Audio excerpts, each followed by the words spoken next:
अस्सलाम वालेकुम। आज हम आपकी खिदमत में हाजिर हुए हैं इमरान सीरीज के नावल हाफ फेज के पांचवें हिस्से के साथ, जो कि भरपूर तंज़ो मज़ाक, सस्पेंस और फाइटिंग से भरपूर है। वीडियो में आगे बढ़ने से पहले आप सबसे गुजारिश है कि उर्दू सफ़ा चैनल को सब्सक्राइब कर दें ताकि हर नई आने वाली वीडियो का नोटिफिकेशन आपको मिल सके। इमरान को यूं महसूस हुआ था जैसे अचानक ही उस पर कमरे की छत आ गिरी हो, लेकिन उसे अपने जिस्म पर किसी किस्म का बोझ महसूस न हुआ।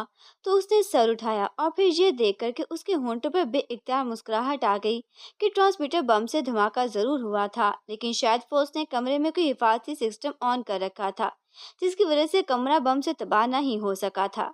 इमरान ने चूंकि बम फोर्स की मेज की दूसरी तरफ उछाल दिया था, इसलिए मेज और वहां पड़ी हुई दूसरी चीजें बम से तबाह हो गई थीं। और ये तबाह होने वाली मेज के ही कुछ हिस्से थे जो इमरान पर गिरे थे, जिन्हें खुद पर गिरते महसूस करके इमरान ने छत गिरने का तस्वुर कर लिया था। तुम ठीक हो? इमरान ने अपने साथी जमीन पर पड़े हुए टाइगर की तरफ देखते हुए कहा, जो इमरान की बात सुनते ही फौरन जमीन से औंधा लेट गया था। जी हाँ, मैं ठीक हूँ, टाइगर ने कहा। तो फिर उठो और निकलो यहाँ से। हम जहाँ जिस काम के लिए आए थे वो तो पूरा हुआ नहीं, अब यहाँ रुकने का कोई फायदा नहीं है, इमरान ने कहा। तो टाइगर उठकर अपना लिबास झाड़ने लगा। इमरान अभी उठकर खड़ा हुआ था और अपना लिबास झाड़ने में मसरूफ हो गया था। इसे देखो, क्या ये जिंदा है या मर चुका है? इमरान ने फौज की तरफ इशारा करते हुए कहा। तो टाइगर फौरन फौज पर झुक गया। नहीं, ये हलाक हो चुका है, टाइगर ने कहा। ठीक है, सीधे रास्ते से बाहर जाना खतरनाक हो सकता है। साउंड प्रूफ कमरे की वजह से बम के धमाके की आवाज बाहर तो नहीं गई होगी, लेकिन जैकुलिन का कोई भरोसा नहीं कि वो क्लब में किसी को फोन करके हमारे बारे में बता दे। फौज ने यहाँ अपनी हिफाजत का खातिर का इंतजाम कर रखा है, तो फिर उसने यहाँ से निकलने के लिए कोई इमरजेंसी वे भी बना रखा होगा। इमरजेंसी वे तलाश करो, हम वहीं से निकलेंगे, इमरान ने कहा। तो टाइगर ने इस्पात में सर हिला दिया और कमरे में मौजूद सामान का मलबा इधर उधर करते हुए इमरजेंसी वे तलाश करने में मसरूफ हो गया। धमाके से कमरे की दीवारों के साथ लगी हुई कई अलमारियां और रैक्स भी तबाह हो गए थे। टाइगर ने एक अलमारी का टूटा हुआ हिस्सा हटाया तो उसे दीवार में एक दरवाजे का निशान दिखाई दिया, जैसे किसी बच्चे ने स्याह रंग से दीवार पर दरवाजे जैसा निशान बना दिया हो। यहाँ है इमरजेंसी डोर, टाइगर ने कहा। तो इमरान तेजी से उसकी तरफ बढ़ा। उसने गौर से दीवार पर बनी हुई स्याह लकीरों को देखा, फिर उसने इस बात में सर हिला दिया। गौर से देखने पर वो लकीरें झड़ियां दिखाई दे रही थीं, जिन्हें इंतहाई महारत और बारीकी से बनाया गया था, जिसे पहली नजर में देखने से वाकई ऐसा लगता था कि यहाँ जैसा दरवाजा बनाने का निशान बनाया गया है, लेकिन फिर इस निशान को इसी तरह से छोड़ दिया गया हो। टाइगर ने दीवार पर हाथ फेरना शुरू किया तो अचानक उसका हाथ दीवार के एक उभार पर पड़ा। टाइगर ने उभार प्रेस किया तो हल्की सी गड़गड़ाहट की आवाज के साथ लकीरों वाले निशान में बाकी एक दरवाजा खुलता चला गया। दरवाजे से नीचे सीढ़ियां जाती हुई दिखाई दे रही थी। गुड शो, नीचे चलो, नीचे तय खाना है, यहाँ से जरूर बाहर जाने का कोई रास्ता होगा, इमरान ने कहा। तो टाइगर सर हिलाकर सीढ़ियां उतरना शुरू हो गया। इमरान भी उसके पीछे सीढ़ियां उतरने लगा। नीचे वाकई एक बड़ा तहखाना था। तहखाने में बहुत सी लकड़ी और पट्टियां और गत्ते के बड़े बड़े बॉक्स पड़े हुए थे। इमरान और टाइगर को भला इन पट्टियों और बॉक्स की क्या परवाह हो सकती थी। वो तहखाने की दीवारों को टटोलने लगे। जल्दी उन्हें वहां एक और दरवाजा दिखाई दिया। दरवाजे का हैंडल घुमाकर उन्होंने दरवाजा खोला तो उन्हें दूसरी तरफ एक तवील राहदारी दिखाई दी। राहदारी खाली थी। इमरान और टाइगर ने जेबों से रिवॉल्वर निकालकर हाथों में लिए और राहदारी में आ गए, और फिर वो एहतियात से राहदारी में आगे बढ़ना शुरू हो गए, लेकिन उन्हें वहां कोई फर्क दिखाई न दिया। राहदारी के सिरे पर एक और दरवाजा था। टाइगर ने एहतियातन दरवाजा खोला तो बाहर से तेज रोशनी अंदर आ गई, जो दिन की रोशनी थी। टाइगर ने सर निकालकर बाहर देखा तो उसे बाहर एक खाली सड़क दिखाई दी। ये क्लब का अगवी हिस्सा था, जहाँ दूसरी इमारतों के भी अगवी हिस्से बने हुए थे, और इस सड़क पर जगह जगह कूड़ेदान पड़े हुए थे। ऐसी सड़कें अमूमन इमरजेंसी वे के लिए बनाई जाती थीं, जहां लोग कूड़ा करकट फेंकते थे, और ऐसी सड़कों पर शाज़ और नादिर ही कोई आता था। रास्ता साफ था, इसलिए इमरान और टाइगर वहां से निकलते चले गए। मुख्तलिफ सड़कों से होते हुए वो मेन सड़क पर आए, जहां उन्हें आसानी से एक टैक्सी मिल गई। इमरान और टाइगर टैक्सी में सवार हुए और उनसे होटल की जानिब रवाना हो गए, जहां इमरान ने अपने साथियों को भेजा था। अगले आधे घंटे बाद टैक्सी उन्हें लेकर होटल क्राउन के सामने पहुंच गई। इसे पेमेंट कर दो, इमरान ने कहा। तो टाइगर ने जेब से मकामी करेंसी निकालकर टैक्सी ड्राइवर को दी और फिर इमरान के साथ होटल के मेन दरवाजे की तरफ बढ़ गया। होटल में आकर इमरान और टाइगर काउंटर की तरफ जाने की बजाय सीधे लिफ्टों की तरफ बढ़ते चले गए। कुछ ही देर में वो कमरा नंबर 110 के सामने खड़े थे। इमरान ने दरवाजे पर दस्तक दी तो कुछ ही देर में सफ्दर ने दरवाजा खोल दिया। इमरान पर नजर पड़ते ही वो फौरन पीछे हट गया। इमरान और टाइगर अंदर दाखिल हुए तो ये देखकर कि इमरान के होंठों पर मुस्कुराहट आ गई कि जोले समेत सब इसी कमरे में मौजूद थे। अस्सलाम वालेकुम, मेरे इंतजार में सूखकर दुबले होने वालों, मैं तुम सबकी खैरियत का नेक मतलूब हूँ। अंदर दाखिल होते ही इमरान ने अपने मखसूस अंदाज में कहा तो वो सब चौंक कर उसकी तरफ देखने लगे और फिर इमरान के साथ इसी स्याह फार्म को देखकर वो सब चौंक पड़े जो इमरान के साथ त्यारे में बैठा हुआ था और इमरान उसी के साथ कहीं रवाना हो गया था। कौन है ये, उसे यहाँ क्यों लाए हो? जोले ने इमरान की तरफ देखते हुए कदीम संस्कृत जुबान में पूछा। घबराओ नहीं, ये अपना ही आदमी है। इसने हमारी तरह अपना रंग जरूर काला कर रखा है लेकिन ये इतना भी डरावना नहीं है। इमरान ने आगे बढ़कर एक कुर्सी पर बैठते हुए कहा। अपना आदमी क्या मतलब? जोले ने चौंक कर कहा। इमरान की बात सुनकर तनवीर, कैप्टन शकील और सफदर भी चौंक पड़े थे। अपने से मुराद अपना होता है, जैसे तुम अपनी हो। ये अलग बात है कि मेरी अपनी नहीं हो, लेकिन अगर तुम्हारा भाईजान साथ दे तो ये भी हो सकता है कि मेरी अपनी भी बन जाओ। और इमरान की जुबान चल पड़ी तो जोलिया ने बेइख्तियार होंठ भींच लिए। भाईजान का सुनकर तनवीर का भी मुंह बन गया था। ऐसी कौन सी जगह गए थे जहां जाते ही तुम्हारी संजीदगी खत्म हो गई है और तुम फिर से अमकाना सोचकर साथ यहाँ आए हो? जोले ने इसे तेज नजरों से घूरते हुए कहा। लो, पहले मेरे साथ आने वाले इस काले के बारे में पूछ रही थी, अब मेरे बारे में पूछना शुरू हो गई हो। मुझे पहले ये तो बता लेने दो कि ये काला कौन है और मैं इसे अपना क्यों कह रहा हूँ। इमरान ने कहा। ये टाइगर है, आपका शागिर्द। इससे पहले कि इमरान कुछ बताता, कैप्टन शकील ने मुस्कुराते हुए कहा तो वो सब चौंक पड़े और गौर से टाइगर की तरफ देखने लगे। टाइगर? ओह, वाकई ही तो टाइगर है। इसने बड़ा कामयाब मेकअप कर रखा है, देखकर पता ही नहीं चलता कि ये वाकई टाइगर है। अब कैप्टन शकील के कहने पर मैंने गौर किया है, इसका कद काठ और इसके मुस्कुराने का अंदाज टाइगर जैसा ही है। सफदर ने हैरत भरे लहजे में कहा। शागिर्द किस उदात का है जो अपने पैरों पर पानी नहीं पड़ने देता, तो भला शागिर्द अपने पैरों को गीला कैसे होने दे सकता है? तनवीर ने जले कुटे लहजे में कहा। ये तुम हमारी तारीफ कर रहे हो या मजाक उड़ा रहे हो? इमरान ने पूछा।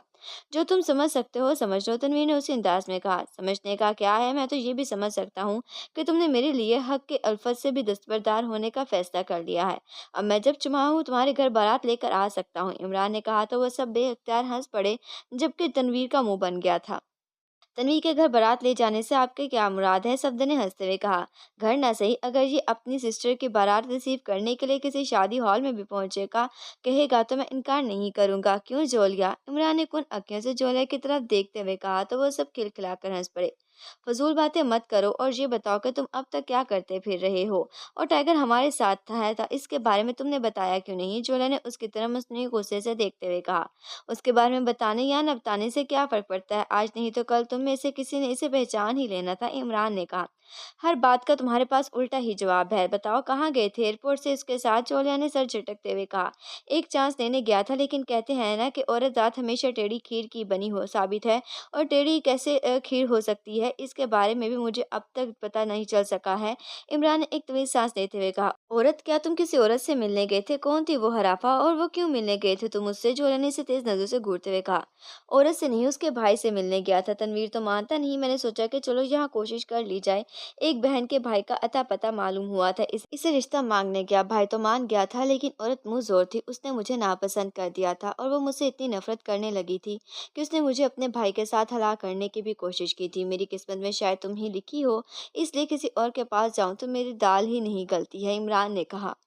तो तुम जैकुलिन के भाई के पास गए थे ताकि इसके जरिए जैकुलिन तक पहुंचने का रास्ता बना सको? जोले ने उसकी तरफ गौर से देखते हुए कहा। क्या मतलब? तुम्हें कैसे मालूम हुआ कि मैं जैकुलिन के भाई से मिलने गया था? इमरान ने उसकी तरफ हैरत भरी नजरों से देखते हुए कहा। हम यह जैकुलिन का ही मुकाबला करने के लिए आए हैं, जिसने हमारे लिए जजीरा हवा में मौत का जाल फैला रखा है। जाहिर है तुम इस हिस्से में आगे बढ़ने की कोशिश करे, और तुमने औरत और इसके भाई की बात की तो मुझे अंदाजा हो गया कि वो जैकुलिन का भाई ही होगा, जिसके जरिए तुम जैकुलिन तक पहुंचना चाहते हो। और इस बात का जैकुलिन को पता चल गया होगा और उसने तुम पर अटैक किया होगा या कराया होगा। जोले ने कहा। खुदा की पनाह, एक तो सारे अक्लमंद मेरे ही ग्रुप में शामिल हो जा रहे हैं। यही हाल रहा तो यहाँ अक्लमंदों का मेला लग जाएगा, और इतने सारे अक्लमंदों में बैठकर मैं तो खुद को जगत महसूस करना शुरू कर दूंगा। इमरान ने सिर पर हाथ फेरते हुए कहा तो वो सब एक बार फिर हंस पड़े। इसका मतलब है कि मेरा अंदाजा गलत नहीं है? जोले ने मुस्कुराते हुए कहा। बीवी चाहे होने वाली हो या क्यों ना हो ही हो, अपने भाई बंदों के दरमियान बैठकर अगर इशारों से भी बात करे तो इसकी बात माननी ही पड़ती है। मेरा मतलब है कि इसकी कही हर बात दुरुस्त ही होती है। इमरान ने कहा तो तनवीर एक तवील सांस लेकर रह गया, जबकि बाकी सब फिर से हंसना शुरू हो गए। कौन था उसका भाई और वहाँ क्या हुआ था? उजुले ने संजीदा लहजे में कहते हुए कहा।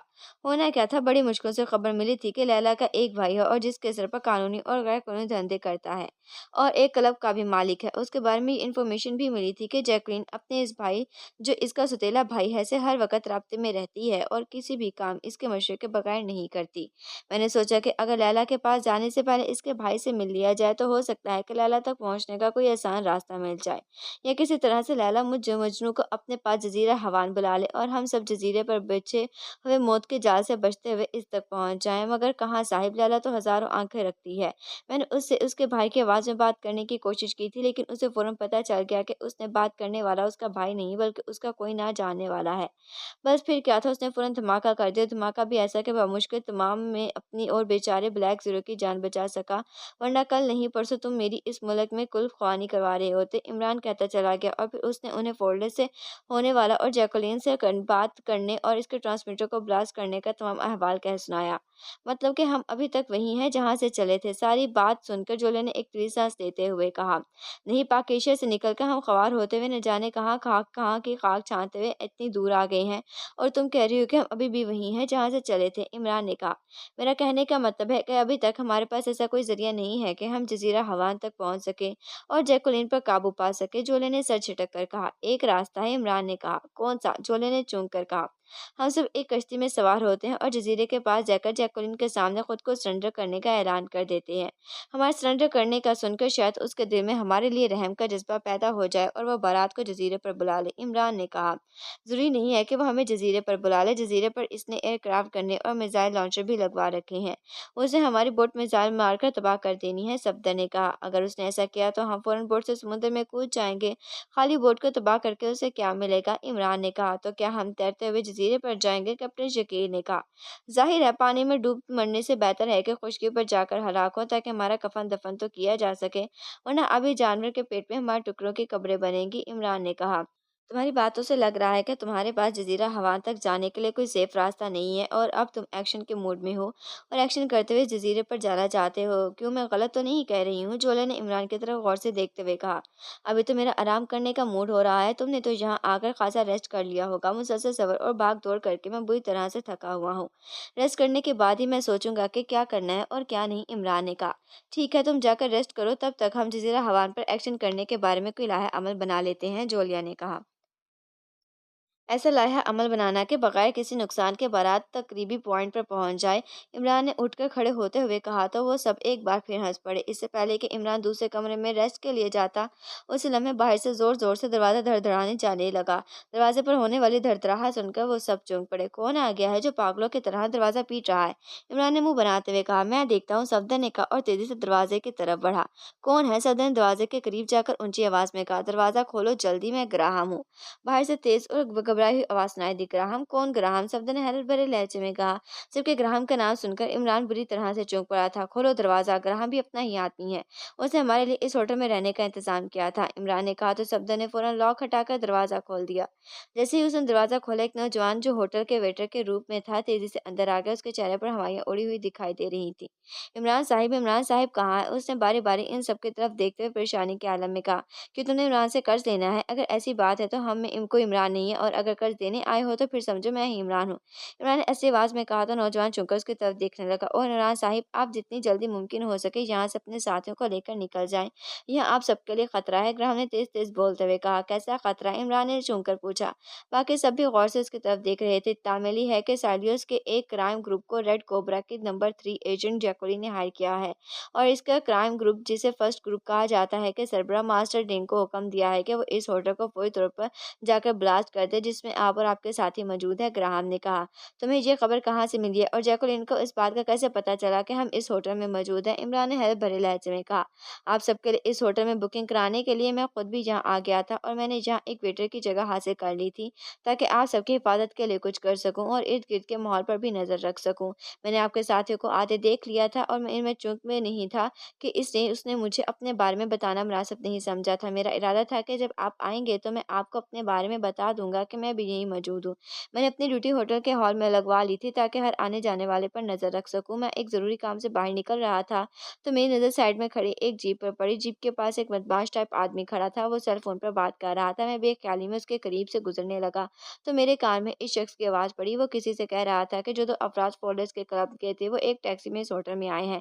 उनके हलिए ऐसे थे जैसे वो किसी सहराए पर मलबे तले से निकल कर आए हों। उनके मुँह से फ़ॉल्स का नाम सुनकर मैं चौंका था क्योंकि मैंने ही आपको फ़ॉल्स की टिप दी थी। उसका चेहरा जो कि दूसरी तरफ था, इससे मैं जीप की साइड में रुककर उसकी बातें सुनने लगा। वो अपने बॉस मास्टर डिंग से बात कर रहा था। उसने सेल फ़ोन का स्पीकर काफ़ी लाउड था, इसलिए मुझे मास्टर डिंग की भी आवाज़ सुनाई दे रही थी और इस शख्स को हिदायत दे रहा था कि इस होटल की निगरानी जारी रखे और ख़ास तौर पर इन अफराद जो फ़ॉल्स के क्लब से आए थे, वो थोड़ी ही देर में मज़े साथियों के साथ वहाँ पहुँच जाएगा। और उसे चूँकि रेड कोबरा की लेडी एजेंट ने हायर किया और उसने हुक्म दिया है कि इन 2 अफराद के साथ उनके जितने भी साथी इस होटल में मौजूद हैं, इन्हें हलाक करने के लिए पूरा होटल ही तबाह कर दिया जाए। इसके अलावा इस आदमी जिसका नाम जैकब है ने मास्टर डिंग को बताया था कि उसने फ़ॉल्स के क्लब से आने वाले अफराद का ताक़ुब किया था और उसने उन्हें 3rd फ्लोर के एक कमरे में जाते देख लिया था, जहाँ उनके और साथी भी मौजूद थे। जैकब शायद मास्टर डिंग का ख़ास आदमी था। इसलिए वो इसे सारी बात तफ़सील से बता रहा था कि इसे किस तरह से जैकलीन ने हायर किया है। जैकलीन ने क्लब में फ़ोन करके फ़ॉल से मिलने के लिए आने वाले दोनों अफराद के हुलिये मालूम कर लिए थे और उसने ये हुलिये मास्टर डिंग को बता दिए थे और मास्टर डिंग ने फ़ौरी तौर पर सालियोस के होटलों और क्लबों की चेकिंग के लिए अपने आदमी भिजवा दिए थे ताकि वो इन मखसूस हुलिये वाले अफराद के बारे में मालूम कर सके वो कहाँ जाते हैं। और इत्तेफ़ाक से जैकब इस होटल के बाहर मौजूद था जिसने आपके हुलिये देखकर आपको पहचान लिया था। ये सब सुनना था कि मैं फ़ौरी तौर पर वहाँ से हट गया और आपके पास आ गया ताकि आपको आने वाले ख़तरे से बरवक़्त मुत्तला कर सकूँ। ग्राहम ने कहा, क्या यहाँ तुम्हारे साथ कोई और भी मौजूद है या तुम अकेले ही हो? इमरान ने कहा। नहीं, मेरे साथ कोई नहीं है, मैं अकेला ही हूँ, ग्राहम ने कहा। ठीक है, तुम बाहर जाकर जैकब पर नज़र रखो और अगर उसके साथी इस वक़्त आते यहाँ दिखाई दे तो मेरे सेल फ़ोन पर मुझे कॉल कर देना और बता देना। इस दौरान हम अपना सामान समेटकर होटल के पिछले हिस्से से निकलने की कोशिश करते हैं, इमरान ने कहा तो ग्राहम ने इस बात में सर हिलाया और तेज़ी से वहाँ से निकलता चला गया। चलो, चलो जल्दी अपना सामान समेटो और निकलो यहाँ से, ग्राहम के जाते ही इमरान ने तेज़ लहजे में कहा, इस होटल को बचाने की कोशिश करो इमरान। ये हम तो यहाँ से निकल जाएँगे लेकिन मास्टर डिंग हमें हलाक करने के लिए इस पूरे होटल को उड़ाता चला जाएगा। अगर ऐसा हुआ तो यहाँ बहुत से बेगुनाह और मासूम भी हलाक हो जाएँगे। जोले ने कहा, अब क्या किया जा सकता है? हम यहाँ से लोगों को निकालने के लिए मजबूर तो नहीं कर सकते। क्या कहेंगे उन्हें होटल से निकालने के लिए? इमरान ने कहा, कुछ भी, लेकिन हमारी वजह से किसी बेगुनाह को नहीं मरना चाहिए। जोले ने उसी अंदाज में कहा, तुम सब सामान तो समेटो फिर देखते हैं कि क्या हो सकता है। इमरान ने सर झटक कर कहा तो वो सब तेज़ी से अपना सामान समेटना शुरू हो गए। इमरान अभी सोच ही रहा था कि उसी लम्हे उसकी जेब में सेल फ़ोन की घंटी बज उठी। इमरान ने जेब से फ़ोन निकाला और स्क्रीन पर डिस्प्ले देखने लगा। किसकी कॉल है? जोले ने पूछा। ग्राहम की है, इमरान ने कहा और इसने कॉल रिसीवर बटन प्रेस करके कान से लगा लिया। यस, इमरान ने कहा, वो लोग पहुंच गए हैं जनाब। उन्होंने होटल को चारों तरफ से अपने घेरे में लेना शुरू कर दिया है। दूसरी तरफ से ग्राहम की घबराई आवाज़ नादी, हूँ ठीक है, तुम यहाँ से निकल जाओ, हम बाद में तुमसे मिलते हैं, इमरान ने कहा और ग्राहम का जवाब सुने बगैर उसने राब्ता मुनक़ता कर दिया। अब क्या हुआ? जोले ने उसे परेशान होते देखा। वो पहुंच गए हैं और इन्होंने होटल को चारों तरफ से घेर लिया है। इमरान ने कहा तो इन सबके हाथ जहाँ थे वहीं रुक गए। अब क्या करना होगा? जोले ने मुस्तैद लहजे में कहा। अब तो एक ही काम हो सकता है, इमरान ने बड़बाते हुए कहा और फिर तेजी से बंद दरवाजे की तरफ बढ़ता चला गया। क्या हो सकता है? हमें तो बताते जाओ। इमरान को दरवाजे की तरफ जाते देखकर जोले ने तेज लहजे में कहा, लेकिन इमरान ने उसकी बात का कोई जवाब न दिया और तेजी से दरवाज़ा खोलकर बाहर निकल गया। हूँ, संजीए संजीदा होता है तो हद से ज़्यादा ही हो जाता है, फिर किसी बात का जवाब देना भी गवारा नहीं करता। जोले ने मुँह बनाते हुए कहा, वो कुछ ना कुछ ज़रूर करेंगे, हमें उन पर भरोसा है पूरा। सफदर ने कहा, चलो जल्दी करो और अपने-अपने कमरों से अपना बैग उठा लो। निकलो बाहर। जोले ने उन सबको अपने सफरी बैग लाने के लिए कहा तो वो सभी तेज़ी से दरवाजे की तरफ बढ़े। अभी वो दरवाजे के करीब ही पहुंचे थे कि उसी लम्हे सारा होटल खतरे की तेज़ सायरन की आवाज़ों से गूंजना शुरू हो गया। जैकलीन इंतहाई गुस्सैले अंदाज में कंटेनर में बने हुए अपने ऑफिस में इधर-उधर टहल रही थी। गुस्से के साथ उसके चेहरे पर उलझन और परेशानी का अंसर भी दिखाई दे रहा था। उसके हाथ में जदीद साख का ट्रांसमीटर था जो ऑन था और वह बार-बार बेचैनी के आलम में ट्रांसमीटर की तरफ देख रही थी जैसे वो किसी को कॉल का मुंतज़िर हो। अगर ये मास्टर डिंग कहाँ रह गया है? वो मुझे कॉल क्यों नहीं कर रहा? उसने तो कहा था कि उसने वो होटल ट्रांस कर लिया है जहाँ इमरान और उसके साथी मौजूद हैं। मैंने उसे हुक्म दिया था कि वो इस होटल को ही उड़ा दे। अब तक तो इसे मेरे अहकामात पर अमल पेरा हो जाना चाहिए था और पूरे होटल को बमों और मिसाइलों से उड़ा देना चाहिए था। और इसकी मुझे फ़ौरी रिपोर्ट देनी थी, लेकिन वो तो जैसे खामोश होकर बैठ गया हो। जैकलीन ने गुस्से से बड़बड़ाते हुए कहा। अचानक ट्रांसमीटर से टूं-टूं की आवाज़ निकली तो जैकलीन यूँ उछल पड़ी जैसे उसके पैरों के करीब बम ज़ोरदार धमाके से फटा हो। फिर ट्रांसमीटर की सीटी बजते देखकर उसके चेहरे पर सुकून आ गया था। Hello hello master Ting calling from Salios. Hello hello over. Jacqueline ने कॉल रिसीवर का बटन प्रेस किया तो दूसरी तरफ से मास्टर टिंग की तेज आवाज सुनाई दी। Yes Jacqueline attending you. Over. Jacqueline ने सख्त लहजे में कहा। मैडम मास्टर डिंग बोल रहा हूँ। मास्टर डिंग ने कहा। मैं कब से तुम्हारी कॉल का इंतजार कर रही हूँ, कहाँ थे तुम? ओवर। जैकुलीन ने गुस्सैले लहजे में कहा।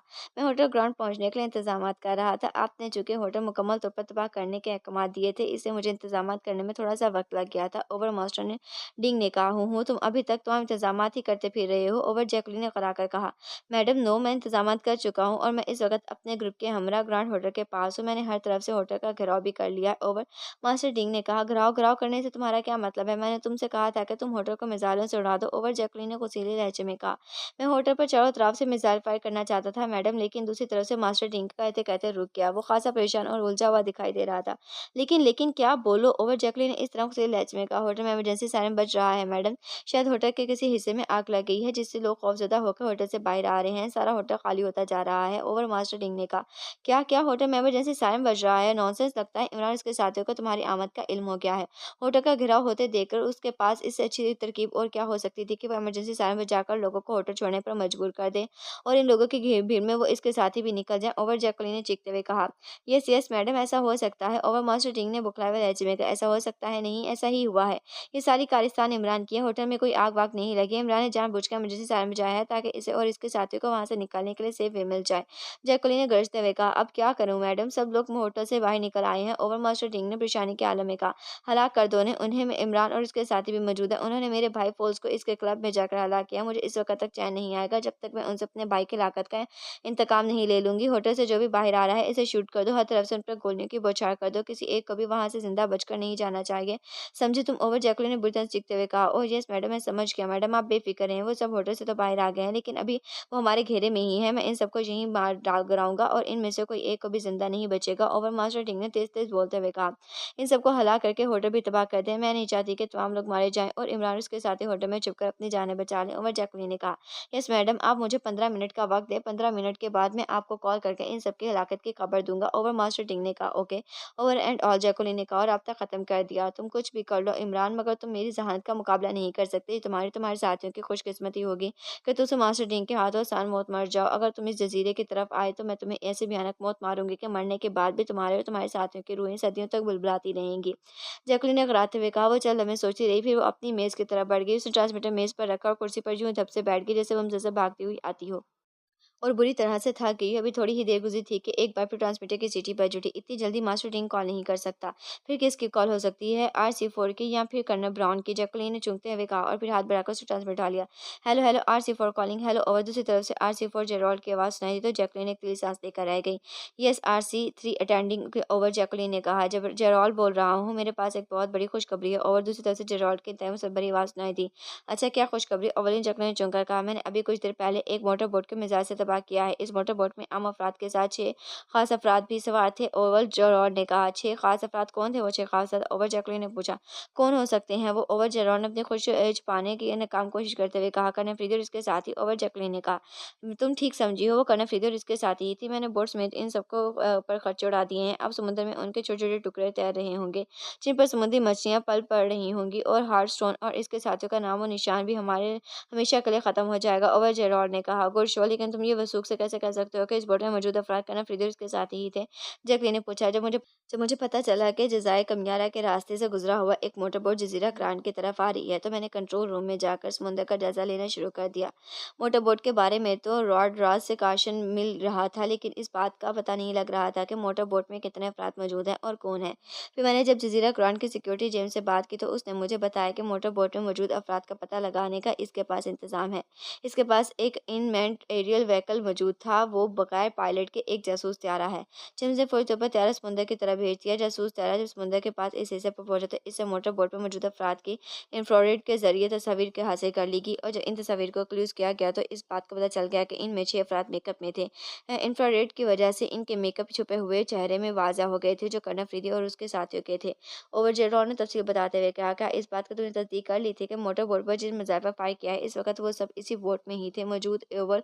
जैकुलिन ने पूछा। नहीं, लेकिन बोर्ड की तबाही के बाद दोबारा जासूस तैयारी कर वहाँ भेजा गया तो इसे ऐसी तस्वीर हासिल की गई जिनसे पता चल सकता है कि बोर्ड पर मौजूद तमाम अफराद हलाक हो चुके हैं, क्योंकि पानी पर खून ही खून था और चंद इंसानी अज़ाब भी तैरते दिखाई दे रहे थे। ओवर जेरॉल ने कहा, गुरशीत, इसका मतलब है कि तुम अपने हिस्से का काम कर चुके हो। कर्नल फ्रीदी और इसके साथियों को तुमने जजीरे पर ख़त्म करने का मौका नहीं दिया और इन्हें समुद्र में ही हलाक करने में कामयाब हो गए। ओवर जैकोलिन ने मुसब्बिर लहजे में कहा, यस, मैंने तुमसे कहा था ना कि मैंने जजीरे के करीब ही नहीं पकने दूंगा, और ऐसा ही हुआ। वो जजीरे से वो 2 बहरी मील में हटकर मर गए। ओवर जेरॉड ने कहा, इसके लहजे में खुशी का बेपनाह अंदाज़ा था, जैसे उसका बस ना चल रहा हो और वो अपनी कामयाबी पर जैकोलिन के सामने आकर बेइख्तियार नाचना शुरू कर दे। मैं भी थोड़ी देर तक तुम्हें ऐसी ही खुशखबरी सुनाने वाली हूँ, ओवर जैकोलिन ने कहा। मतलब कि इमरान और इसके साथियों की हलाकत की खुशखबरी। ओवर जेलॉन ने खुशी से कहा, हाँ, मैंने उन्हें साइलियोस में ट्रेस कर लिया है। वो समझ लो कि इस वक्त वो मेरे घेरे में है। मेरे आदमी उन्हें चंद ही लम्हों में मौत के घाट उतार देंगे। ओवर जैकुलिन ने कहा, गुरशो, लगता है कि मेरा तुम्हारा काम आज ही खत्म हो जाएगा। ओवर जेलॉन ने कहा, हाँ, यकीनन। ओवर जैकुलिन ने कहा, तो ठीक है, तुम इमरान और इसके साथियों को हला करके अपना टास्क पूरा करो। मेरा टास्क क्योंकि पूरा हो चुका है, इसलिए मैं चीफ कर्नल फ्रीदी और इसके साथियों को हलाकत की खुशखबरी देता हूँ। इसके हलाकत के बाद अब शायद हमें जजीरे पर रुकने की जरूरत नहीं होगी। तुम्हारा भी काम जल्दी खत्म हो जाएगा तो जज़ीरा हवान से भी सारा सेटअप खत्म कर दिया जाएगा। फिर हम दोनों एक हो जाएंगे और इस टॉपिक से और कामयाबी मिलकर बहुत बड़ा जश्न मनाएंगे। ऐसा जश्न जो ज़िंदगी भर के लिए यादगार होगा। ओवर जेरॉड ने कहा, ज़रूर, क्यों नहीं। अब तुम ट्रांसमीटर ऑफ करो, क्योंकि मेरे साथी ने कॉल करके मुझे इमरान और उसके साथियों की हलाकत के बारे में बताना है। ऐसा ना हो कि तुम बातें करते रहो और इस आदमी का ट्रांसमीटर पर बात करने का मौका ना मिले। ओवर जैकलीन ने कहा, ओके, ठीक है।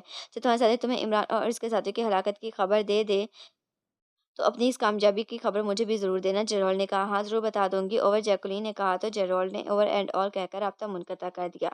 अभी जेरोल से राब्ता ख़त्म हुआ ही था कि उसी लम्हे ट्रांसमीटर एक बार फिर जाग उठा और इससे टू टू की आवाज़, मुख्तसर आवाज़ सुनाई थी। जैकुलिन ने बटन प्रेस किया तो दूसरी तरफ से मास्टर टिंग की आवाज़ सुनाई दी। यस मास्टर टिंग, बोलो, तुमने टास्क पूरा किया है या नहीं। ओवर जैकुलिन ने कहा, यस मैडम, मैंने ना सिर्फ होटल से निकले हुए तमाम अफराद को गोलियां मारकर हलाक कर दिया, बल्कि मिसाइल मारकर होटल की भी ईंट से ईंट बजा दी है। अब इमरान और इसके साथी अगर लोगों में शामिल होंगे भी तो समझ लें कि वो भी हमारे गोली का शिकार बन चुके हैं, और अगर वो होटल में ही रुके हुए हो तो फिर अब वहाँ होटल के साथ उनका भी नामोनिशान खत्म हो चुका है। और मास्टर डिंग ने कहा, good show, really good show, ये मेरे लिए वाकई एक बड़ी खुशखबरी और इंतहाई खुशखबरी है। Good show, over. चक्री ने मास्टर डिंग की बात सुनकर मुसरत से उछलते हुए कहा, इमरान और इसके साथियों को हलाकत का सुनकर उसकी आंखों में मौजूद चमक कई गुना बढ़ गई थी और उसका चेहरा मुसरत से सुर्ख होता जा रहा था। अब मेरे लिए ये हुक्म है मैडम, क्या। ओवर मास्टर डिंग ने आवाज़ सुनाई दी, तुम वापस चले जाओ, वापस। ओवर जैकुलिन ने कहा, ठीक है, लेकिन यहाँ जो कुछ हुआ है इसकी सारी जिम्मेदारी आपकी है। आपने वादा किया था कि इस मामले में हमसे कुछ पूछगिछ नहीं होगी और ना ही ब्राज़ीलियन फोर्स हमारे पीछे आएगी। ओवर मास्टर टिंग ने कहा, तुम बेफिक्र रहो, यहाँ जो कुछ हुआ है इसके बारे में भूल जाओ। क्या तुमसे कोई सवाल नहीं करेगा और ना ही कोई तुम्हारे पास इस सिलसिले में बात करने के लिए आएगा, और तुमसे जो मुआवजा तय हुआ था वो भी जल्दी तुम्हारे अकाउंट में मुंतकिल कर दूंगी। ओवर जैकुलिन ने कहा, yes madam, thank you madam. Over master टिंग की इत्मीनान भरी आवाज़ सुनाई दी और जैकुलिन ने ओवर एंड ऑल कहकर राब्ता खत्म कर दिया। मुझसे टकराए चले थे ये पाकिस्तानी एजेंट, मेरे सामने उनकी औकात ही क्या है। अब भी तो इनकी किस्मत अच्छी थी कि मास्टर टिंग जैसे एक मामूली गुंडे के हाथों हलाक हो गए, वरना मेरी दी हुई मौत उनके लिए सख्त भी होती और पर अजाब भी। जैकुलिन ने कराहट भरे लहजे में कहा और ट्रांसमीटर मेज पर रखकर कुर्सी के पुर से टेक लगाकर बैठ गई। अब उसके चेहरे पर सुकून ही सुकून था। इमरान और उसके साथियों की हलाकत की खबर सुनकर जैसे उसके सर से बहुत बड़ा बोझ उतर गया था और वो मुकम्मल तौर पर रिलैक्स हो गई थी। कर्नल अफरीदी अपने साथियों के हमरा समुद्री घाट पर मौजूद था। उसने और उसके साथियों ने कांधों पर भारी सफरी बैग बांध रखे थे। कर्नल अफरीदी इन सबको से शाके बताए हुए इस हिस्से में ले आया था जहाँ स्टील चट्टाने और एक छोटा सा जंगल था। वो सब जंगल से गुजरते हुए शहर की तरफ बढ़ रहे थे। रात हो चुकी थी और हर तरफ अंधेरे का राज था। इसे राह से देखने के लिए वो सब अपने साथ टॉर्चें भी ले आए थे और टॉर्चों की रोशनी में वो साहिल के करीब कदम बढ़ाते चले जा रहे थे। अभी वो साहिल के करीब पहुंचे ही थे कि उन्हें उल्लू की आवाज़ सुनाई दी। उल्लू की तेज आवाज़ सुनकर कर्नल अफरीदी वहीं रुक गया। उसके रुकते ही बाकी सब भी रुक गए। क्या हुआ, लेडी इंस्पेक्टर रेखा ने पूछा, जो कर्नल अफरीदी के दाएं तरफ चल रही थी। ये उल्लू की नहीं, किसी इंसान के मुंह से निकली आवाज़ है, कर्नल अफरीदी के बजाय तारिक ने जवाब देते हुए कहा। आवाज़ इंसानी, क्या मतलब।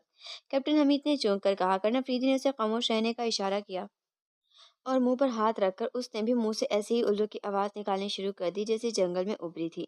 अभी थोड़ी ही देर गुजरी थी कि उन्हें भागते हुए कदमों की आवाज़ सुनाई दी। दरख्तों की आड़ ले लो जल्दी, करना, प्रीति ने तेज लहजे में कहा और खुद भी तेजी से एक दरख्त के पीछे आ गया। उसके साथ भी इर्द गिर्द मौजूद दरख्तों के पीछे चले गए और उन्होंने जेबों से हल्की मशीन गनें निकाल कर हाथों में ले ली। इन सब ने अपनी टॉर्चें बुझा दी थी। उसी लम्हे उन्हें दाएं तरफ से एक आदमी का साया दिखाई दिया जो भागता हुआ इस तरफ आ रहा था। अरे, यहाँ तो कोई नहीं है, लेकिन उल्लू की जवाबी आवाज़ तो मुझे इस किसी तरह से आवाज़ सुनाई दी थी। उस शख्स ने एक जगह रुका है बड़े लहजे में कहा और इधर-उधर देखते हुए कहा। उसकी आवाज़ सुनकर कर्नल अफरीदी के चेहरे पर इत्मीनान भर आया। ये सी शाक है, कोई खतरे वाली बात नहीं है। कर्नल अफरीदी ने सरगोशियाना अंदाज में अपने साथियों से मुखातिब होकर कहा। जंगल में चूंकि खामोशी छाई हुई थी, इससे उनके सरगोशी की आवाज़ बोलने की भी उसके साथियों के कानों तक पहुंच गई थी। हम यहाँ है सी शाक। कर्नल अफरीदी ने दरख्त की आड़ से निकलकर सी शाक की तरफ बढ़ते हुए कहा तो सी शाक चौंककर इसकी तरफ देखने लगा। उसी लम्हे उसने हाथ में पकड़ी हुई टॉर्च ऑन की और उसकी रोशनी कर्नल अफरीदी पर डालकर और उसे देखने लगा। तेज रोशनी की वजह से कर्नल अफरीदी की आंखें चुंधी आ गई। उसने फौरन अपनी आंखों के सामने हाथ रख लिया। ओह, तुम यहाँ हो, मैं तुम्हें ही ढूंढ रहा था। सी शाक ने कर्नल अफरीदी को पहचानते हुए इत्मीनान भरे लहजे में कहा। कर्नल अफरीदी उसी हुलिये में था जिस हुलिये में वो इससे इसके घर में जाकर मिला था। तुम्हारी बाकी साथी कहाँ हैं? सी शाक ने कहा तो उसी लम्हे कर्नल अफरीदी के साथी दरख्त के पीछे से निकलकर उसके सामने आ गए। इन सब ने भी अपनी टॉर्चें ऑन कर ली थी। अरे, इनमें तो एक औरत भी है, क्या तुम इसे भी साथ ले जाओगे? सी शाक ने बड़े लहजे में कहा।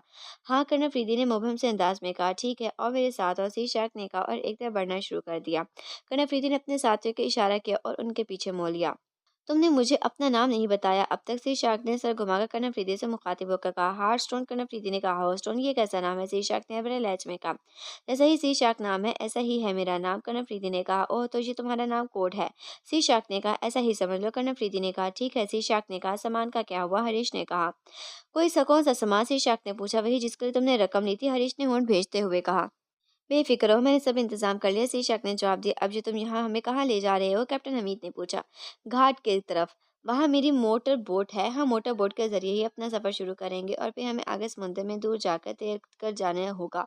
सी शाक ने कहा। तैरकर? इंस्पेक्टर रेखा ने हैदर लहजे में कहा। हाँ, जजीरा करार में जाने का एक खुफिया रास्ता समुद्र के नीचे है, जिसके लिए हमें समुद्र में तैरना भी पड़ेगा। सी शाक ने कहा। कितना सफर करना पड़ेगा हमें समुद्र के नीचे? तारिक ने पूछा। यही कोई 4 से 5 बहरी मील। सी शाक ने कहा। 4 से 5 बहरी मील सफर करने का इंतजाम है तुम्हारे पास कि हम इतनी देर समुद्र के नीचे सांस ले सके? तारिक ने पूछा। हाँ, मैंने बताया है ना कि मेरा सब इंतजाम मुकम्मल है। सी शाक ने कहा। हमने तुम्हें बताया था कि जजीरे के गिर्द बर्की रो फैली हुई है, जिसकी जिद में आने वाला हर जानदार लम्हों में खत्म हो जाता है। इसे बचने के लिए क्या किया है तुमने? क्या हम बर्की रो की मौजूदगी में समुद्र में तैर कर आगे जा सकेंगे? हरीश ने पूछा। हाँ, क्यों नहीं? हम बरकी रुख के दरमियान से गुजर कर भी इस समुद्र में गुजर जाएंगे। बरकी रुख की ताकत अगर 11,000 किलोवाट की होगी तो वो भी हमारा कुछ नहीं बिगाड़ सकेगी। सी शक ने मुस्कुराते हुए कहा। गोश्त और शराब पीने से के बाद लगता है कि तुम्हारे दिमाग की तमाम बैटरियां रिचार्ज हो जाती हैं और जब से तुम्हें शराब मिलना शुरू हुई है तुम पहले से कहीं ज्यादा तरार और चाको चौबंद दिखाई दे रहे हो। कर्नल प्रीति ने कहा।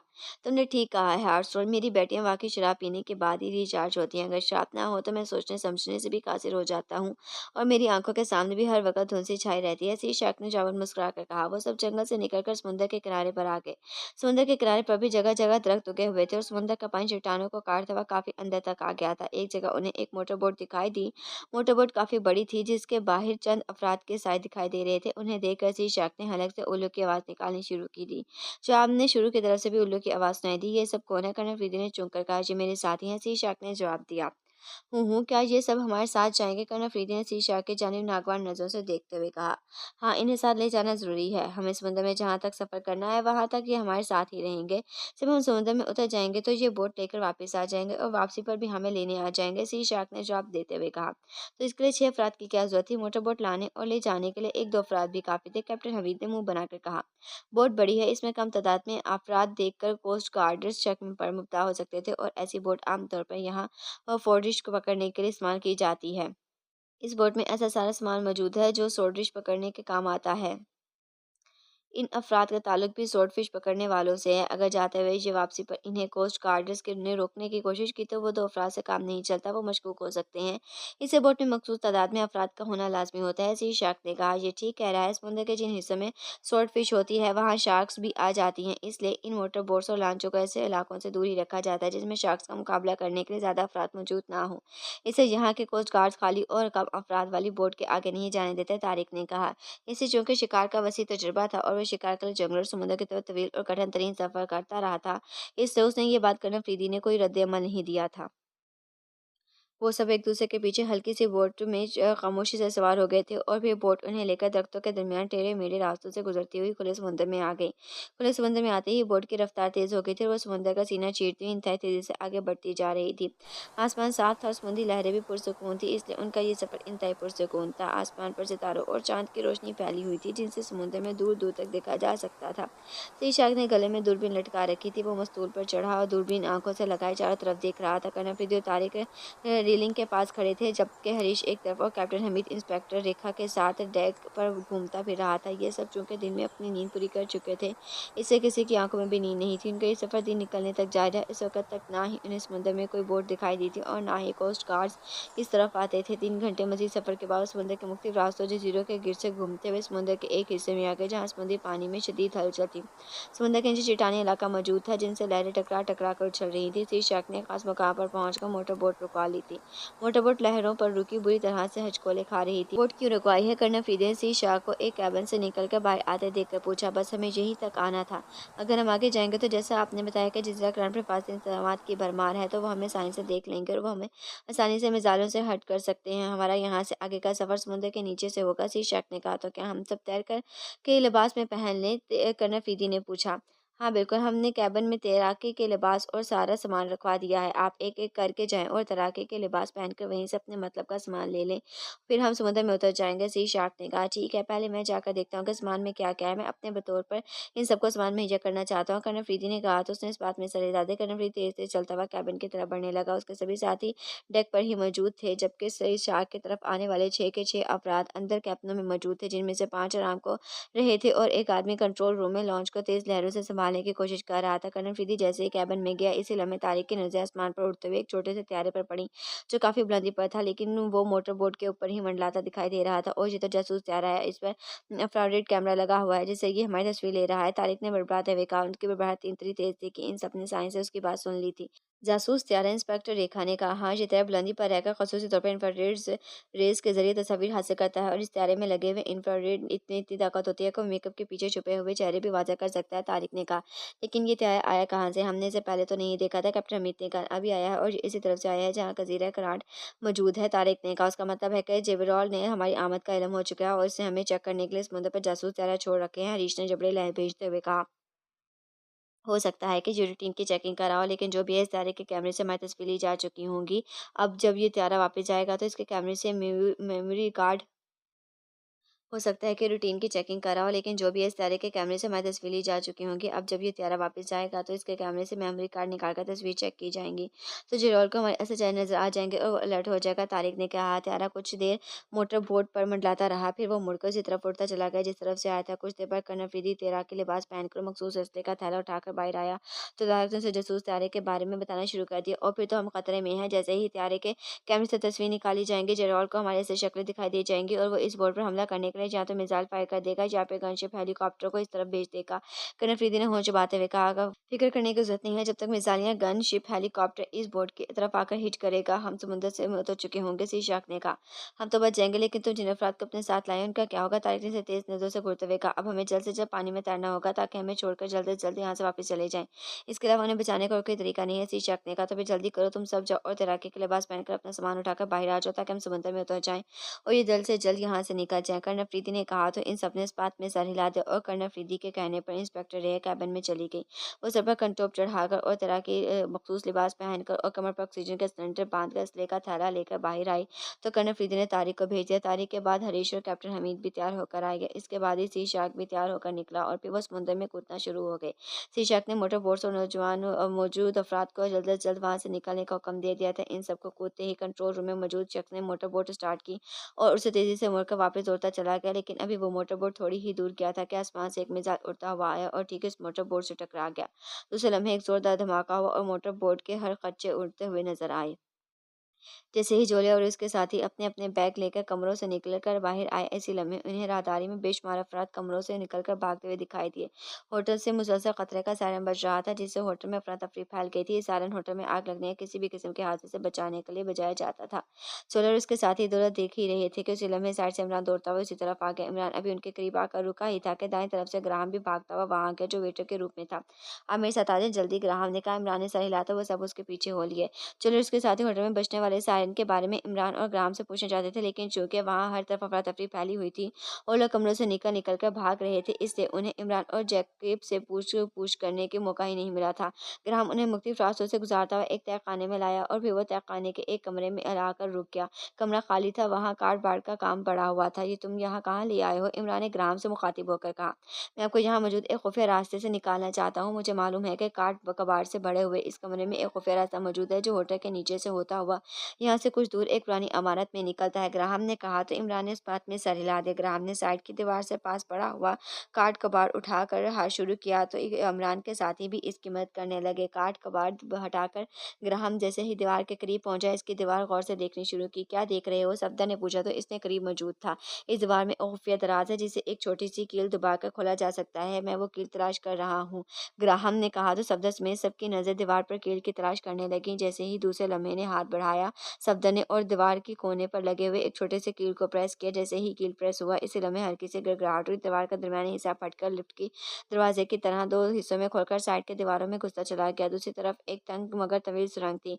क्या इमरजेंसी सायरन तुमने बजाया था? जुलै ने इमरान की तरफ देखते हुए कहा। हाँ, तुमने ही कहा था कि होटल में बेगुनाह अफराद को बचाना जरूरी है, तो मैंने फौरन जाकर सायरन बजा दिया ताकि होटल में मौजूद अफराद जल्द अज जल्द यहाँ से निकल जाए। मेरा इरादा था कि हम भी लोगों की भीड़ में निकल जाए, लेकिन ग्राम हमें एक खुफिया रास्ते की तरफ ले आया है।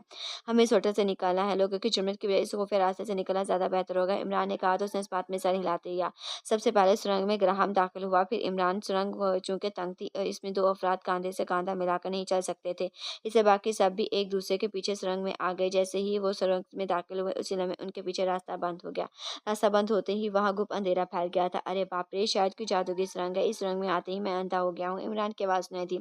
आप अंधे नहीं हुए, पीछे सुरंग का रास्ता बंद हो गया जैसे ही यहाँ अंधेरा हो गया है, यह सफदर ने मुस्कुराते हुए कहा जो सबसे पीछे था। ओ फिर ठीक है, वरना मैं डर गया था अगर मैं अंधा हो गया तो क्या मुझे कोई अपनी बहन का रिश्ता भी देगा या नहीं।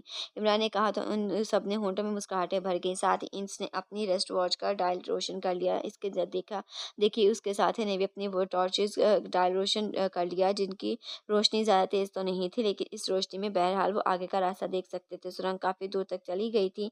इसमें दो तीन मोड़ थे। तीसरा मोड़ मुड़ने से इन्हें सामने एक दीवार दिखाई दी। ग्राहम ने आगे बढ़कर वॉच की रोशन डायल से दीवार को गौर से देखना शुरू कर दिया और साथ ही वो दीवार पर हाथ भी फेरा रहा था। चंद ही लम्हों में उसे दीवार पर ऐसा ही एक कील मिल गया था जैसा होटल के कबाड़ खाने की दीवार पर मिला था।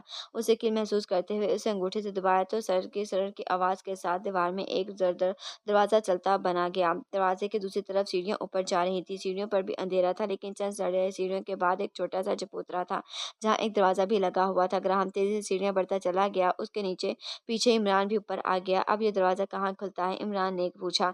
मालूम नहीं, मैं देखता हूँ, ग्राहम ने कहा और उसने दरवाजा खोलने की कोशिश की, मगर दरवाजा लॉक था। ग्राहम ने जेब से एक मास्टर की निकाली और उसे दरवाजा का लॉक खोलने लगा। थोड़ी सी कोशिश ही लॉक खुल गया। लॉक खुलते ही ग्राहम ने हैंडल पकड़कर घुमाया तो दरवाजा खुलता चला गया। ग्राहम ने थोड़ा सा दरवाजा खोला और सर निकालकर बाहर झांकना शुरू कर दिया। फिर बाहर किसी को ना पाकर उसने दरवाजा खोल दिया। ये तो कोई रिहाइश गाह है, इसके पीछे इमरान ने बाहर आते हुए कहा। दरवाजा एक छोटी सी रिहाइशगाह में खुला था जहाँ सिर्फ एक कमरा बना हुआ था और इस कमरे के बाहर बड़ा सा लॉन फैला हुआ था जहाँ पट्टियों और गत्ते के बड़े डब्बों के ढेर लगे हुए थे। शायद इस खुफिया रास्ते से गैर कानूनी सामान होटल के तहखानों में लाया और ले जाया जाता है, ग्राहम ने कहा। लगता तो ऐसा ही कुछ है, लेकिन यहाँ मौजूद कुछ नहीं है। शायद जरूरत के वक्त ही इस जगह को इस्तेमाल किया जाता है और आमतौर पर सामान यहीं रखा जाता है। खतरे की सूरत में इसे यहाँ से होटल के तहखानों में पहुंचाया जाता है। इमरान ने वहाँ पड़ी पट्टियों और गत्ते के बड़े बड़े डिब्बों को देखते हुए कहा। उसके पीछे उनके साथी भी एक एक करके सुरंग से बाहर आ गए थे।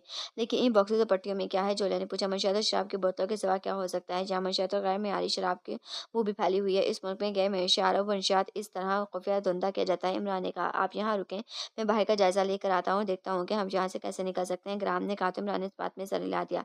ग्राहम तेज तेज चलता हुआ इमारत के दरवाजे की तरफ बढ़ गया और फिर वो दरवाजा खोलकर बाहर निकल गया। अगर आपने इजाजत हो तो मैं इस बॉक्स और पट्टियों को खोलकर देखें, सफदर ने कहा। क्या जरूरत है? वैसे अगर तबीयत लाचारी है तो खोलो, मुझे इसमें भला क्या एतराज हो सकता है? इमरान ने मुस्कुराकर कहा। हम शमशात और शराब इस्तेमाल नहीं करते, हमारी तबीयत क्यों ललचाएगी? हम सिर्फ अपने तजस्सुस के लिए बॉक्सेस खोलने की बात कर रहे हैं। तनवीर ने मुंह बनाकर कहा। तो खोलो भाई, मैंने कब मना किया है? तजस्सुस में मुब्तला रहने से सेहत खराब होने का एहतमाल हो सकता है, और जहाँ हकीम अल हुक्मा ख्वाजा जाफर बल्तमास भी मौजूद नहीं है जिसे तुम्हारी सेहतयाबी के लिए 2-3 दर्जन कदीम खानदानी नुस्खा इजाद हासिल कर लिया जाए। इमरान ने कहा। यह हल्कुम हुक्मा ख्वाजा जाफर बल्तमास कौन है? सुनील हरबे लहजे में कहा। इससे पहले कि इमरान को जवाब देता, अचानक माहौल तेज और जोरदार धमाकों से बुरी तरह से गूंज उठा। धमाकों की शिद्दत से जमीन बुरी तरह से लर्ज उठी और वो सब मुश्किल गिरते गिरते संभाले थे। वहाँ पड़ी हुई पट्टियाँ और बॉक्सेस अभी उछल कर नीचे गिर गए थे, जिससे वाकई मंशात के पैकेट और शराब की बोतलें निकल निकल कर गिर रही थी। खुदा की पनाह, किस कदर खौफनाक धमाका था। मेरे तो कान सुन होकर रह गए हैं। वैसे ये धमाका हुआ कहाँ है? इमरान ने दोनों कानों में उंगलियां घुसूड़ते हुए कहा। लगता है कि इन कमबख्तों ने होटल को वाकई में जालों से उड़ा दिया है, सफदर ने चुरावा लहजे में कहा। लेकिन अब उन्हें होटल तबाह करने की क्या जरूरत थी? मैंने इमरजेंसी सायरन बजाकर सारा होटल ही खाली करवा दिया था। इमरान ने हरे भरे लहजे में, हो सकता है मामला आवरों को शुबा हो के हम अभी होटल में ही मौजूद हैं, इसलिए उन्हें कार्रवाई का तूल न देने के लिए होटल ही उड़ा देना मुनासिब समझा हो। कैप्टन शकील ने कहा। इससे पहले कि इनसे मजीद कोई बात होती, उस लम्हे दरवाजा खोला और ग्राहम दौड़ता वो अंदर आ गया। उसके चेहरे पर हवाएं उड़ी हुई थी और वह बेहद घबराया हुआ दिखाई दे रहा था। गजब हो गया इमरान साहब, इन सालों ने होटल से निकलने में तमाम अफराद को गोलियां मार दी हैं। ग्राहम ने करीब आकर कहा तो इमरान समेत उनके तमाम साथी पूरी तरह से उछल पड़े। वो हमें हलाक करने के लिए जैकलीन इस हद तक पहुंच जाएगी? उसने मासूम और बेगुनाह अफराद को हलाक कर दिया, इमरान ने गुस्से से कराते हुए कहा। वो जहरीली नागिन है और अपने मतलब के लिए कुछ भी कर सकती है, ग्राहम ने कहा।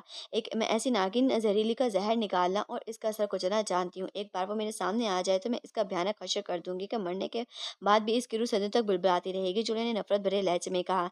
क्या मास्टर टिंगर और इसके साथी भी यहीं पर हैं या वापस चले गए हैं? तनवीर ने पूछा। अभी यहीं होटल से निकले तो हम अफराद को गोलियां मारकर इन्होंने होटल को भी मिसाइलों से उड़ा दिया है। इसे हो सकता है कि अब वो जाने की तैयारी में हो, ग्राहम ने कहा। हूँ, इससे पहले कि वो यहाँ से निकल जाए हमें फौरन जाकर इन पर टूट पड़ना है, और कुछ नहीं तो हम इन खूनख्वार दरिंदों को मारकर इन बेगुनाह अफराद का हलाकत का बदला तो चुका सकेंगे, और इनकी रूहों को तो सुकून मिल जाएगा। इन्हें हलाक करने वाला खुद भी मिट्टी में मिल जाएगा। तनवीर ने कहा। नहीं, अगर हमने ऐसा किया तो फिर जैकुलिन को इल्म हो जाएगा कि इन अफराद में हम शामिल नहीं हैं, और इसका और इसके भाई फोल्स का इस शहर में खासा होल्ड है। फोल्स तो हलाक हो चुका है। इसके मरने के बाद जैकुलिन हमारी लाकत के लिए जिस तरह से क्राइम ग्रुप को सामने लाई है, और इसके हुक्म से जिस तरह बेगुनाह अफराद को हलाक करने के लिए साथ साथ होटल तबाह किया गया है, इसे पता चलता है कि जैकुलिन यहाँ बहुत ज़्यादा फाल है और इसका इस शहर के तमाम क्राइम ग्रुप्स पर कंट्रोल है। अगर इसे इल्म हो गया कि हम जिंदा हैं तो फिर वो इस शहर के तमाम क्राइम ग्रुप्स को हमारे मदद मुकाबिल ले आएगी। हमें हर हाल में जजीरा हवान पहुंचना है। अगर हम यहाँ क्राइम ग्रुप्स में उलझ कर रह गए तो फिर हमें मतलूबा वक्त पर वहाँ नहीं पहुंच सकेंगे, इमरान ने कहा। लेकिन इन अफराद को भी तो जिंदा नहीं छोड़ा जा सकता जिन्होंने सैकड़ों मासूम और बेगुनाह अफराद को हलाक किया है, जोले ने भी गुस्से लहजे में कहा। ग्राहम को इस क्राइम ग्रुप का इल्म है। पहले हम अपना टास्क पूरा कर लेंगे, फिर वापसी पर हम इस ग्रुप को भी खत्म कर देंगे, इमरान ने कहा। तुम्हारी ये मसले पसंदी मुझे पसंद नहीं है। मैं तो कहता हूँ कि मास्टर टीम को और इसके क्राइम ग्रुप को अभी हलाक कर देते हैं। जैकुलिन को अगर हमारे जिंदा होने का पता भी चल गया तो चलने दो, इसे यकीन भी आ जाएगा कि हम उसके लिए इतना आसान वाला नहीं है, तनवीर ने इस अंदाज में कहा। नहीं तनवीर, इमरान साहिब ठीक कह रहे हैं, हमें भी जजीरे पर जाने के लिए न जाने किन किन मुसाइब का सामना करना पड़े। अगर हम इसी शहर में क्राइम ग्रुप के साथ उलझते रहे तो हमारे लिए कदम आगे बढ़ाना मुश्किल हो जाएगा। इमरान साहब ने जब कहा है कि वापसी पर हम इस ग्रुप को खत्म करेंगे तो इससे क्या फ़र्क पड़ता है? चंद दिन इन्हें और सांस ले लेने दो, सफदर ने कहा। हूँ ठीक है, तुम कहते हो तो मान लेता हूँ, तनवीर ने मुंह बनाते हुए कहा।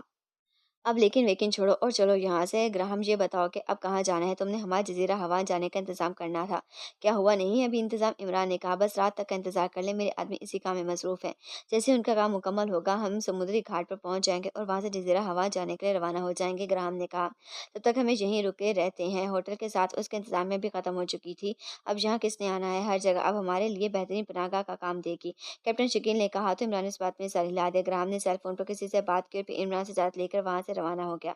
इन सब ने सारा दिन वहीं गुजारा था। शाम के बाद ग्राहम वापस आ गया। वो अपने साथ एक स्टेशन वैगन लाया था। इसके आने से पहले इमरान ने अपना और अपने साथियों का मेकअप तब्दील कर लिया था ताकि बाहर निकलकर वो किसी की नज़रों में ना आ सके। ग्राहम ने भी अपना मेकअप तब्दील कर लिया था। इमरान के कहने पर वो स्टेशन वैगन इमारत के अंदर ले आया था। ड्राइविंग सीट पर ग्राहम बैठ गया था जबकि साइड सीट पर इमरान ने संभाली थी और बाकी सब वैगन के पीछे हिस्से में बैठ गए थे। इन सब के बैठते ही ग्राहम स्टेशन वैगन लेकर इमारत से निकला और फिर वो वैगन एक तरफ दौड़ाता ले गया। मुख्तलिफ रास्तों से गुजरता हुआ वैगन साहिल के ऐसे हिस्से की तरफ ले आया जो स्टील और वीरान थी। हर तरफ से छोटी बड़ी ऊंची नीची और नुकीली चट्टानों का तवील सिलसिला फैला हुआ था। चट्टानों पर सफेद रंग के अभी परिंदे दिखाई दे रहे थे जो चट्टानों पर भी बैठे हुए थे और समुद्र के किनारों पर भी उनकी खासी तादाद मौजूद थी। वैगन इस तरफ आते देखकर इन परिंदों में जैसे हलचल सी मच गई थी और वो शोर मचाते हुए उड़ना शुरू हो गया था।